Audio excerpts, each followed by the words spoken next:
Hello everyone. Ayan, kain naman po tayo. Late upload lang po to. So ito po, naka-holiday po tayo last month at yan na nga.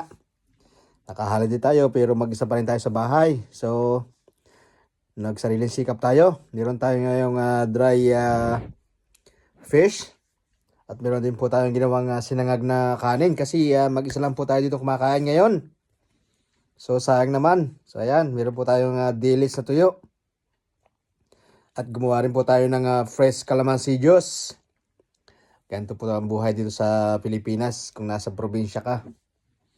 Ayan. At kain-kain lang talaga. Talaga pong sa ilang linggo kong holiday ay nanaba sa sobrang kain. Yung bang umaga, tanghali, hapon, gabi. At lagi mag-isa. So kung marami ay lalong marami ang kain. Ayan po. Kita nyo naman yan, sarap ang kain ito. Meron po tayo yung sukan sausawan na maanghang. Kaso lang tinamad na magawa kasi nga mag-isa lang ako. So ito na lang po muna, pritong isda, stir fry, fried rice.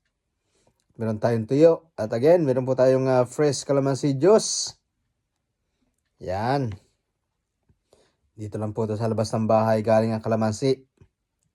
Na napakasarap. So, salamat din sa akin tatay na napakasipag magtanim.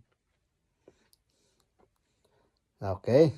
So, hirap talagang holiday. Lalo kung mga walang kasama. Naka-holiday ka pero para ka mag-isa din lang sa sariling bahay. Sige lang. Enjoy lang. Pero sarap talaga sa probinsya, guys. So, ito ang gusto ko sa pag-uuwi. Ganito, mga pagkain. Hindi po tayo mahilig sa mga masasarap na pagkain. Ang hilig po natin ay itong mga gantong simpleng pagkain lang. Yan, kasi wala po ito sa ibang bansa masyado. Kung meron man ay mahirap, masyadong mahal. At hindi na siya sariwa.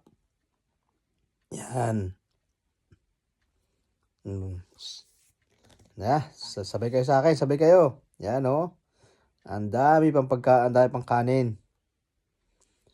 Ay ako lang po mag-isa dito sa bahay. Napakahirap mag-isa pala. Lalo na kung matanda na. Lalo mahirap mag-isa pag matanda na. So kaya yung mga single dyan, kayo mag-asawa na o mag-ampun na kung ano. At napakahirap para mag-isa. Biruin nyo, matanda na kayo, mag-isa kayo, sino mag-aalaga sa inyo? Ay ako nga napakalakas pa, mahirap mag-isa lang. Pero enjoy ko rin ang holiday ko ngayon kahit mag-isa lang. Kahit medyo maulan, enjoy lang. Relax lang. Sariling bahay naman, so sige lang. So ayan kain po tayo, kain. Napakasarap nito. Gusto nyong maki-join.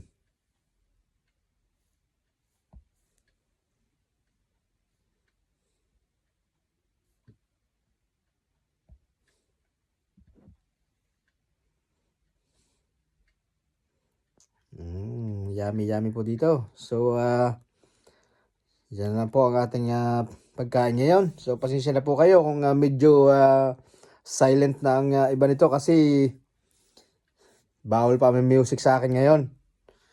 So panoorin nyo lang muna kahit walang sound. So thank you very much for watching.